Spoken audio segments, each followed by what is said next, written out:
Since last week was Memorial Day weekend, I've been thinking a lot about freedom. A lot of what I heard at the parades and in the media has been about our freedom.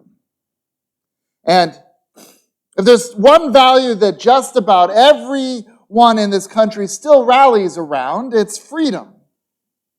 Freedom of speech, freedom of religion, freedom to live life on our own terms. We've built a culture that offers us an enormous amount of individual liberties. I can chase after anything I want, and you can chase after anything you want. As long as we don't get in each other's way, the system says we are free. But what do we actually do with that freedom? All too often, it looks like exhaustion.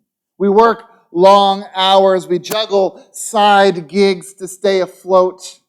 We carry the weight of mortgages and expectations and never-ending to-do lists. We're free on paper, but somehow we're also anxious, we're burned out, we're isolated.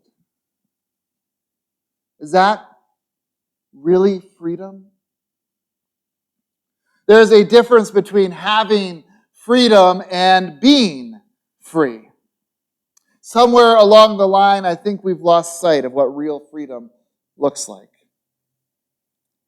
In today's reading from Acts, we meet people who are physically imprisoned, others who appear to be free. And as the story unfolds, the Spirit of the risen Christ turns everything upside down, like Jesus does. And we're left asking, who in this story is really free? As our story opens, Paul and Silas are on their way to the place of prayer. This is the same riverside we saw Lydia. We met Lydia in last week's reading. But this time, they meet someone else, a young woman, unnamed, unnoticed by most. And she's enslaved twice over. Once by human masters who exploit her. The other is the Spirit that seizes her voice. She has no power in this world, and yet she speaks a kind of truth that no one else is saying. She says, these men are slaves of the Most High God, who proclaim to you a way of salvation. Kind of sounds like what John the Baptist was saying. And so this woman, she follows Paul and Silas for days, shouting this over and over and over again. Her voice is raw, it's disruptive, it's uninvited, but yet it's still the truth. But Paul, being human, doesn't receive it that way. At some point, he gets so annoyed he's had enough, and he turns and commands the Spirit to come out of her. And just like that, she is free. Except she's not. Not really. She's been released from one chain. The spirit that was possessing her is gone, but the other chain still holds. She's still enslaved by people who only see her as prophet.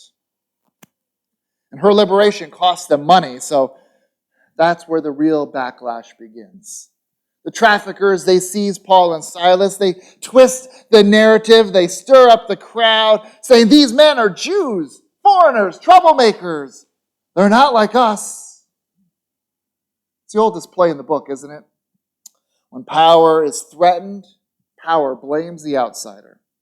When money is lost, it targets the truth tellers.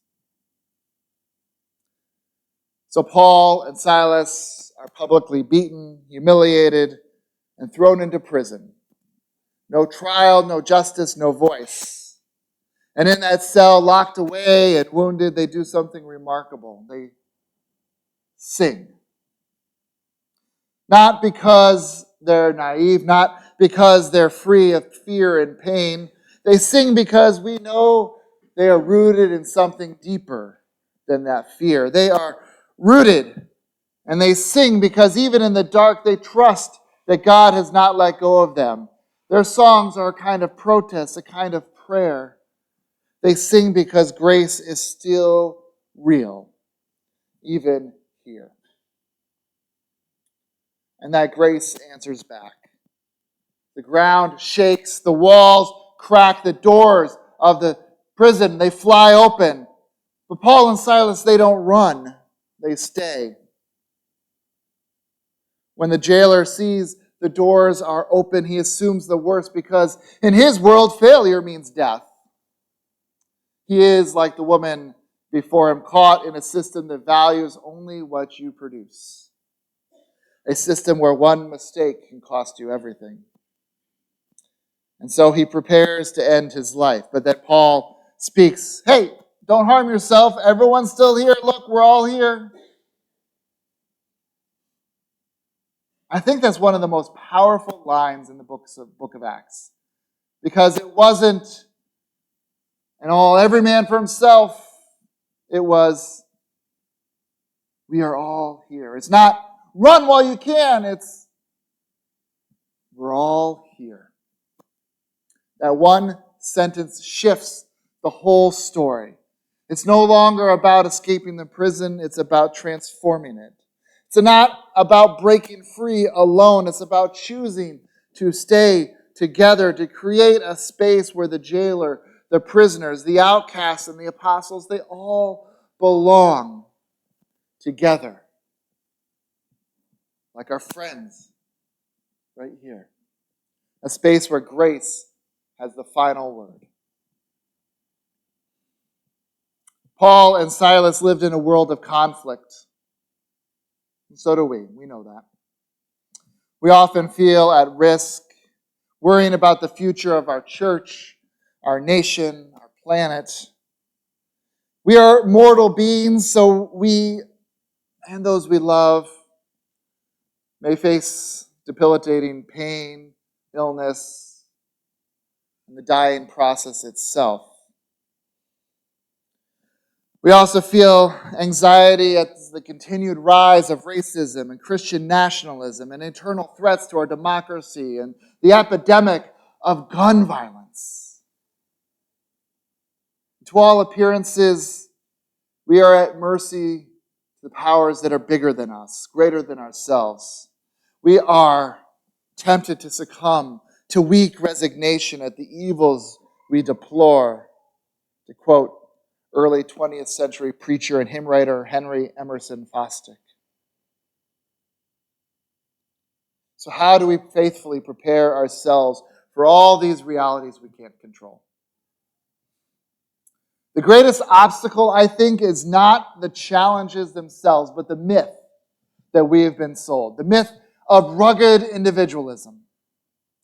The idea that freedom means standing on your own, owing nothing to anyone, accountable to no one. That myth that strength is found in isolation, that you should pull yourself up by your bootstraps even if no one ever gave you any boots. Friends, this kind of freedom is brittle. It breaks when life gets hard, and it leaves us utterly alone when things fall apart. I know I don't want that kind of freedom, and I don't think God does either. Throughout scriptures, God offers us a different vision of freedom, a freedom that doesn't retreat into self-preservation, but leans into community. It's the freedom that Paul and Silas sing about in the night. It's the freedom that breaks open prison doors without running away. The freedom that says, we're all here, and means it. It's a freedom rooted in interdependence, in trusting that we don't have to face this darkness alone, in believing we are never just prisoners or jailers or victims or enforcers. We are all children of God, all caught up in each other's liberation. Friends, that's what the church is meant to be. Not a building or an institution, but a community of freedom. A place where we learn to lean on each other. A place where your worth isn't measured by your productivity or your status. A place where your pain is not ignored and your joy is shared. a place where we practice the grace of showing up for each other, for our neighbors, for the world. That's the kind of freedom that I want us to live into, not just in our worship, but in how we eat together, serve together, how we show up for one another. We have one tangible way in which we could all do this coming up. As you know, next weekend we've got our free community dinner, our first event flowing out of our visioning work we've done together. This is grounded in our core focus of engaging our community. It's more than just a free meal. It's a table of welcome. It's an act of resurrection. As Sarah reminded us, we need your help to make this happen. We need your time. We need your talent. We need your treasure. Whether you cook or greet or serve or clean up or donate or simply show up and sit down and connect with our neighbors, you and your presence matter.